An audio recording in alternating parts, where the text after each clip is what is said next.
Welcome to Out of Bounds, guys. I am your host, James Skrmetta. We made it.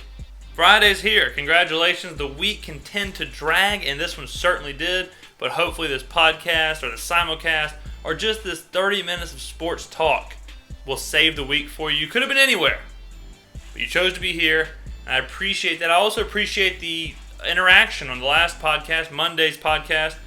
On the YouTube video, we had a ton of comments of people saying what they thought about Cam Newton, what they thought about the takes that we were delivering, doing what your local sports radio show cannot do. That's the motto. That's been the motto since day one. We are giving you not the sports talk you want, but the sports talk you deserve. If this is your first time listening, if you stumbled upon us, you can get the audio version on iTunes. Search my name, James Skrmetta, Skrmetta. Go to my website, jamesskrmetta.com. Or go to my YouTube page, subscribe, and you get an audio and video of my mediocre face. Today we have a full show, full slate. We are leading into this weekend of games. I will give you my winners for the college and pro level. We will talk very briefly on the NBA. I also have a take about Robert Griffin. We'll go into the MLS Minute, one of the last few. Getting into the playoffs this weekend is huge. And we're going to talk about that, and then we will preview Saints at Indianapolis facing the Colts. So let's get into it here. First, let's do winners. Let's do winners first. I know how y'all are. I know a lot of y'all are busy. So you jump into the show, catch a little bit, turn it off, catch it back later, pick it back up, pause, play. That's what it's all about. That's what the internet is all about. So we'll do winners first, so you can make some money. All right, we're sliding a bit in the NFL. We went 2-3 last week and 2-3 the week before, so we're hitting a lull in the NFL. But we are still over 500 in both. We're 14-9 in college, 19-12 in the NFL on the year. So let's do college first. How about this line? We got some crazy lines in the NFL. In college this week. How about this line? Missouri Vanderbilt under of 35. 35. I've been watching sports for a long time. I've never seen an under this low.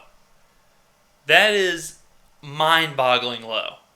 When you think about college football and how it's played, and that Baylor is averaging 750 yards of offense every game, and there is a game in college football being played the same time period that we have spread offenses and 5,000-yard passers and whatever, and there's a 35-point total. And this isn't like the game's already happened. This is the Vegas line. This is actually a debate. It's like, hey, there's 35. What are you going to do, brother? You know? It's not like last week Georgia, Missouri finished 9-6. It's not like I came out afterwards and said over/under is 17. You know, it's easy when it's hindsight's 20/20. Game's not even played, and they're already saying that most of the total is going to be 35. So we're taking the under. You got to take it on the historic lines. It makes it fun to watch. Because trust me, this is not going to be a fun to watch game. Unless you like punters, this is not going to be a fun to watch game. So let's take the under. Next game, Houston -22 at Central Florida. We got burned on Kansas last week against Texas Tech, which was fun. I lost all the monies. So our new team we're going to bet against is Central Florida. They're awful. Houston, undefeated. They've been playing well. They could fight for one of those New Year's Day bowls with Memphis. One of those two teams could get in there if they maintain the undefeated streak. So we're going to take them against Central Florida -22. Last pick of college. Y'all know one of my favorite terms is trap bet. I can see him from a mile away. This may be the greatest trap bet in the history of betting. Not greatest to the sense of like you can make the most money or so. It's just so obviously a trap bet. Explain this to me. Utah, one of the top 5 teams in the nation, is playing at the University of Southern California. The same team who pressed the delete key on Steve Sarkisian when Sark couldn't handle his booze. The guy couldn't handle his sauce. So this is a USC team who's lost games they certainly shouldn't have, lost their coach mid-season, have an interim coach, and are playing a top 5 team in the nation. So what do you think the line should be? You tell me. What do you think the line should be? Utah -7? Utah -10? Maybe even Utah -3.5, 4? How about USC -4? I've seen it at 4.5. I've seen it at 3.5. But we used Westgate for all of these, and they're USC -4. That is it's a trap bet of epic proportions. Honestly, it's up there with like something Wile E. Coyote would try and get the Roadrunner in. Just like arrows pointing all over the place, like a big anvil over it, and the Roadrunner kind of sees the trap, walks into it, ruins it. That's what we're doing. We see the trap. We see Vegas. We're like, hold up, Vegas. You want me to take Utah in the points, don't you? You want me to parlay. That's another thing you got to think about when you're betting. A little pro tip from me. When you think about gambling, always keep in mind the parlay. Because the parlays, 6 points either way, the parlays the teasers. Teasers very rarely hit. Very rarely. That's the biggest fool's gold in the game. Is that people think that if they can dictate 6 points one way or the other, they're good. But that's not how it works. And you always think, the points could matter in a teaser. So a lot of people are going to tease Utah. They're going to tease Utah to +10. Which means, I'm telling you this right now, write this down. This goes to show that this is the right place for sports talk. USC will win this game by more than 10 points. Write that down. They will blow every teaser on that game. Write it down.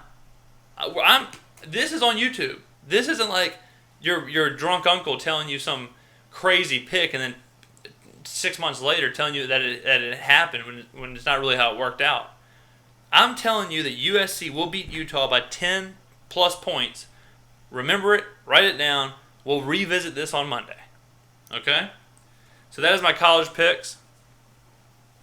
NFL, by the way, how many people in sports media did y'all hear talking about Cam Newton this week?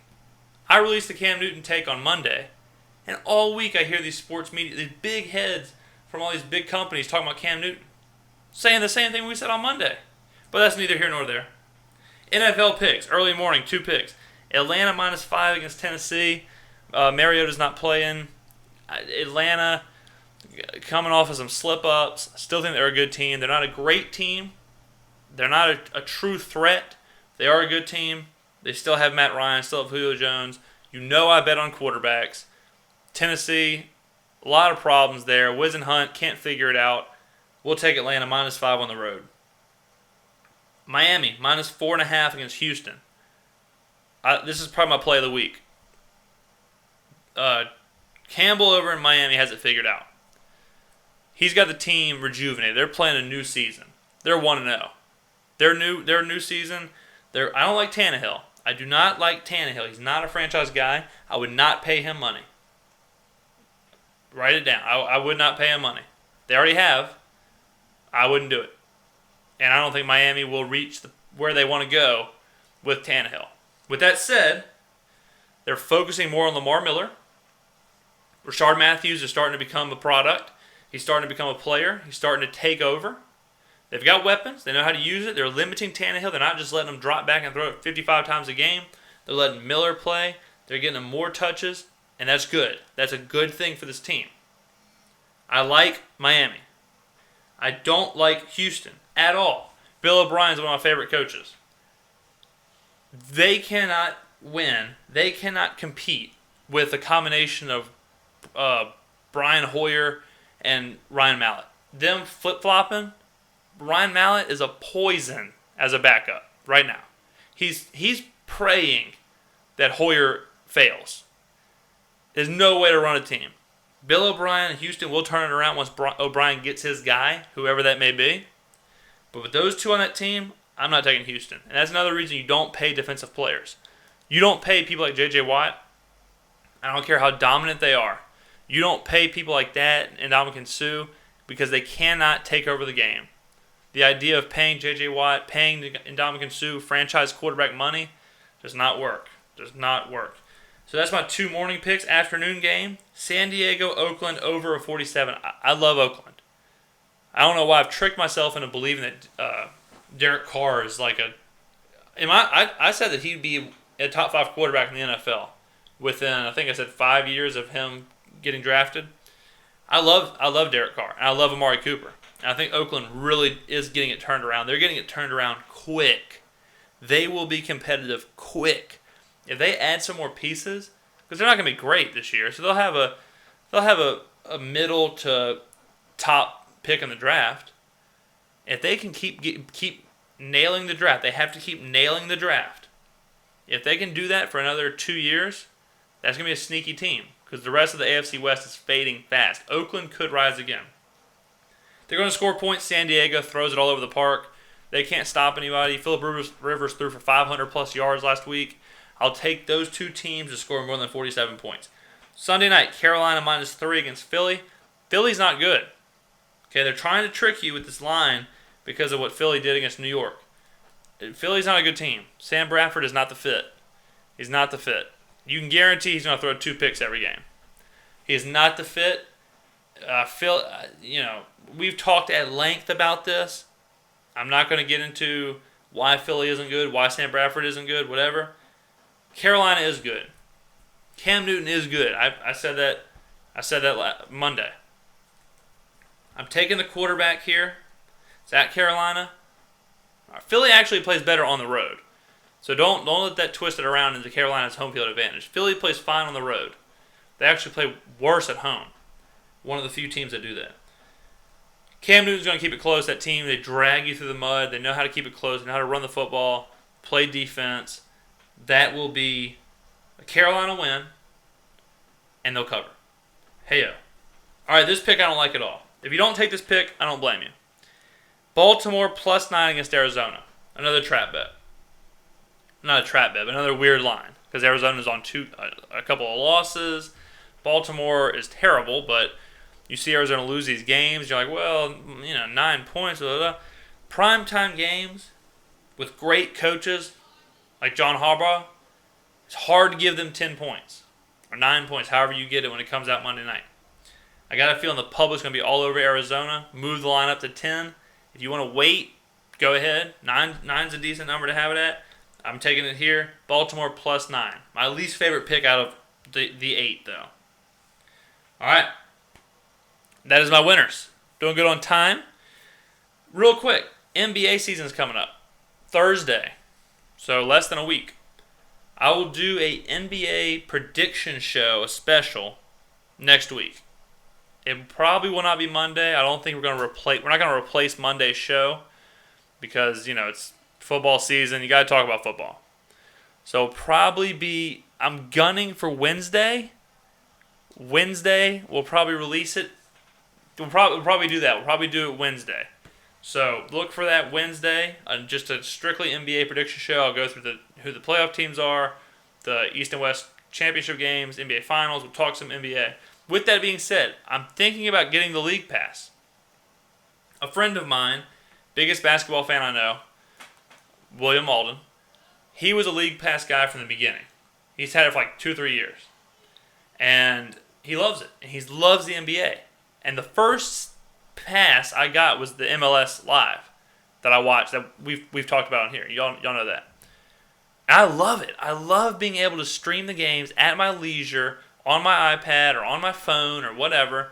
And there's so much NBA that it's like, well, I would love to be sitting at home with my iPad watching the NBA, just kind of, haphazardly watching a lot of games. And there's like 2,400 NBA games over a season. So it's only a $200 purchase. So if you watch, you can do the math. It's not easy to make your money. It's not easy to get your money's worth. Or it is easy to get your money's worth. So what do you think? Should I get the NBA League Pass? Do you have it? Do you like it? Are you getting it this year? Do you already have it? I wish they still did the pick 5 teams, but they either have full league pass or pick one team. But I'm leaning towards getting it.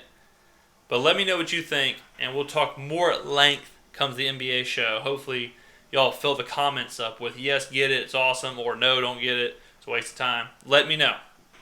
Now, let's see.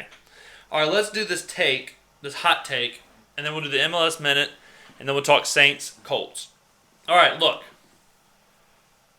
One of my first shows, it wasn't my first show, but it was way up there. It was real close. I talked about Robert Griffin in Washington. I talked about how his time was over. Just got to get him out of there. I talked about you got to get rid of him. He's not the fit. He's not the guy.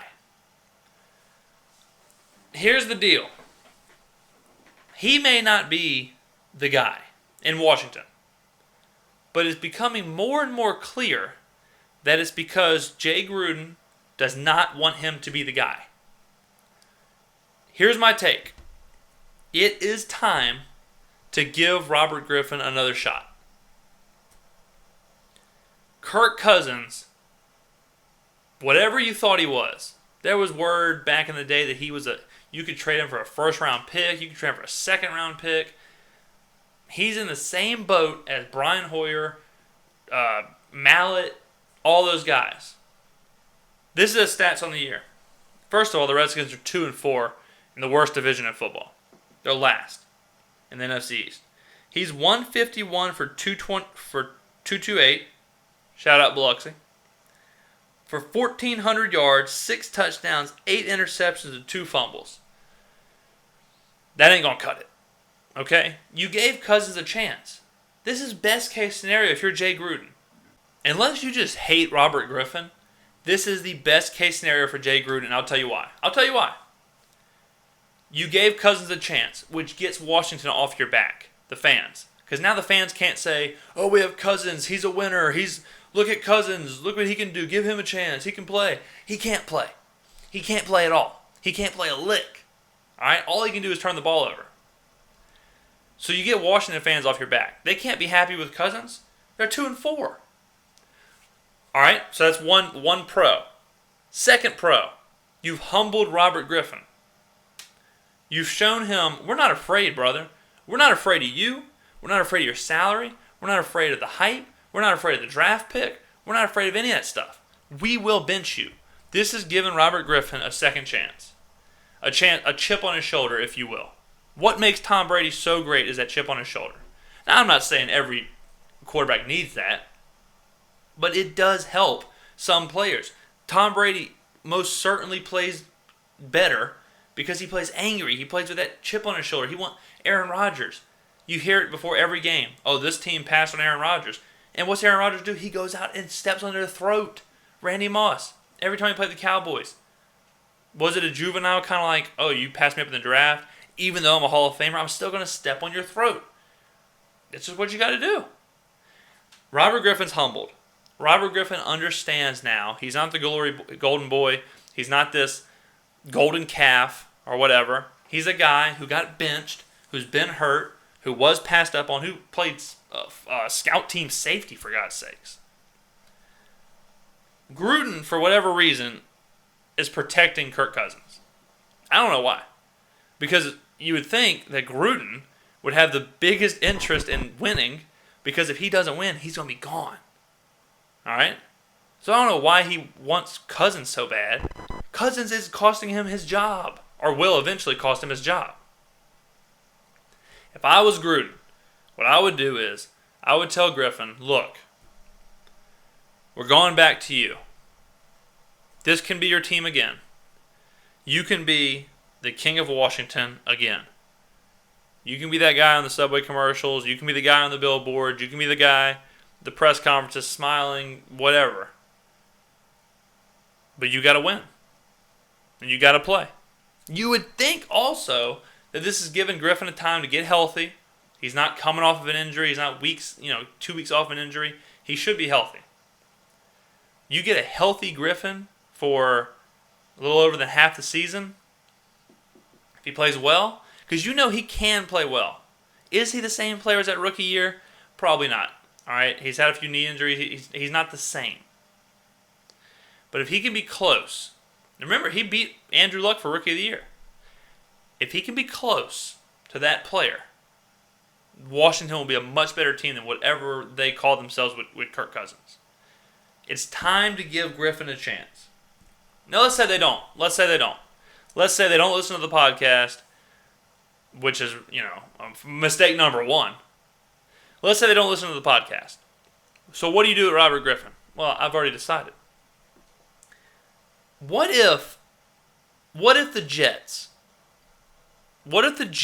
find themselves in like a playoff push scenario where they're looking in around the trade deadline and say, hold up, we can make a run. We're good enough defensively to make a real run and not just the playoffs, but the AFC. What if you brought in, and Ryan Fitzpatrick is fine, but he's not going to win you a championship. He's not going to kill you, but he's certainly not going to lift you up. What if you brought in Robert Griffin? And then, if you brought him in, we'll say in 2 weeks, brought him in 2 weeks and gave him a couple weeks to kind of prepare, and then sent him out there, he might be able to give you enough of a dynamic spark for the Jets to really do something. And let's say he does play well. Then you're the New York Jets with this incredible defense, and you're building on next year with Robert Griffin, who at one point was a franchise quarterback. Right now, to me, he's the guy. He's low cost, high win type deal. Almost no risk. Virtually no risk. The only risk is the salary. But I think it's time for teams to start looking at Robert Griffin. Redskins to start looking at Robert Griffin. If Breeze wasn't back to being healthy, I would say the Saints should go get him. But he's just going to sit on the bench there too. There's just no reason to have him. But it's time, boys. It's time for the Robert Griffin Show again. All right, let's try and get this going. The MLS Minute, presented by me. Only one game Wednesday. Let's go ahead and play my music, please. Thank you, sir. Only one game Wednesday. Sporting KC. All they had to do was beat Colorado. That's it. At home. At Kansas City. If they beat them Wednesday, they're coasting to the playoffs. Locked, clinched playoff berth. No problem. Sweat off your brow. What do? Puke all over their shoes. 2-0 Colorado. Goals from Dylan Powers and Marcelo Sarvis stunned the home fans in Kansas City. I don't know what KC's doing. When we started doing this, they were like the best team in the MLS. They were fun to watch. Dom Dwyer, Benny Fellhaber, all these awesome players all over the pitch. Graham Zusi. They were scoring goals. They're exciting. And then now they just are awful. So they have to win this weekend. They need some help too. They have to win this weekend and they need help to get into the playoffs. This weekend, 10 games on Sunday. No games on Saturday. 10 games on Sunday, which makes for one hell of an MLS Minute on Monday. 10 games on Sunday. It's called Decision Sunday. It's like it's kind of like March Madness for the MLS. All these teams are playing, and there's a bunch of them, probably 6, that could get in the playoffs, could not get in the playoffs. Seeds will be determined. The Supporters' Shield will be determined, even though it's already kind of determined. I think DC United already has it locked up. But watch Sunday. It's going to be very exciting. I'll be watching probably every game. So make sure you tune in. Decision Sunday. A lot of good games. A lot of high stakes. That is the MLS Minute. Another short one. They've been short, but the season's ending. So what do you expect? Besides Monday, the next ones we'll do will be the playoffs. So that's exciting. All right. Saints, Indianapolis. Let's finish this up. We're on fantastic time. It's unbelievable how professional our timekeeping is. It must be this producer we have. Anyways, here we go. Saints at Indianapolis. All right. Which Indy do you believe is currently here? Before the season, they were a trendy Super Bowl pick. I believe I had them in the Super Bowl, which was dumb. But trendy Super Bowl pick. They're not that. But beginning of the season, they were terrible. Andrew Luck was hurt. Matt Hasselbeck comes in. They look good. They look average. Andrew Luck comes back, play the Patriots. Lose by enough to backdoor cover. So what Indianapolis team do you think exists? Where are we on the scale? I think they're somewhere around, if a Super Bowl Colts are the 10, we're about a 6. 6.5. They're not that bad team at the beginning of the year, but they're not great. Andrew Luck still looks hurt. He sailed a ton of balls against New England. A lot of balls got away from him. A lot of balls were high. He's not the same player, but he's good enough. The Saints, they're not good. But they're getting better because they listen to me. They listen to the show. They're letting Breeze manage. They're relaxing everything. They're calming. Oh, I keep almost obliterating the sailor. If you're listening on the podcast, on the iTunes version, I have a statue of a sailor next to me on the studio desk. And he's next to my elbows, and I get a little animated sometimes, and I almost just put one right in his mouth. But anyways, the Saints are not good, but they're pretty close to Indianapolis. Indy's the favorite. I think the line's like 3.5, 4. Saints on the road is no bueno. All right, you get Breeze out in the elements. I don't know what the weather's going to be like, but it's not as good as it is in the Dome. It took about 200 turnovers to beat Atlanta. I don't expect New Orleans to win this game. I would love to see them keep it close. I would love to see them get away from Mark Ingram, get Spiller the ball, try some new things. You are not supposed to win this game. And Indianapolis does not have a great defense. So if you want to start trying some things, this is the game to start trying some things. All right, start seeing what you can do with Brandon Cooks. Start seeing what you can do with C.J. Spiller. There's no reason to go up there, hand the ball off 15 times to Mark Ingram for 36 yards, and lose the game by 17 points and come home with nothing. See what you can do. See what you can muster. Let Breeze keep it close. I'm not talking about getting out there getting crazy, dialing up college plays. But get out there, let Breeze manage, let him dink and dunk, let him do his thing, and just try some wrinkles, try some new stuff that we can take home and use in the Dome. Because at this point, all you're trying to do is win home games, if you're the Saints. You're not good enough to win the division. You're not good enough for a playoff run. So win home games. Keep the fans happy. We'll be watching the game, but it's a lot different than losing in the Dome. Like last year, that was out of control. Another thing. Sean Payton's on my hot seat. I don't think he needs to be with the Saints in this rebuilding process. I would love if we had a Bruce Arians. I would throw the book at Jim Harbaugh. The amount of money that I would give him would be staggering if I was Benson. But that's a topic for another podcast. We're getting up against the clock. A few more Saints details.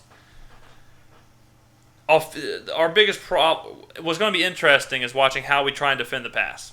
Andrew Luck, of course, is going to throw the ball 50 times. And Delvin Breaux and Browner and the players that we have, every play, you hold your breath. Because every play, they seem to be, pass interferences, or they don't seem to be in the right spots. And they seem, even if they make plays, they make them by the hair on their chinny chin chin. Bro's always laid out, diving to swat a ball, or it's very stressful. So I'm interested to see how they're going to hold up against someone like Andrew Luck, who is certainly going to test every angle on the field. If Luck's shoulder is improving, he can make every throw, and he'll try to. All right, he's not afraid to stretch the field. He's not afraid to dink. He's not afraid to throw it long. He's not afraid to throw to any receiver on the field. So I'm interested to see how. That's what I'll be watching. I'll be watching how our secondary handles that pass and how our offense hopefully evolves a bit from the Mark Ingram disaster.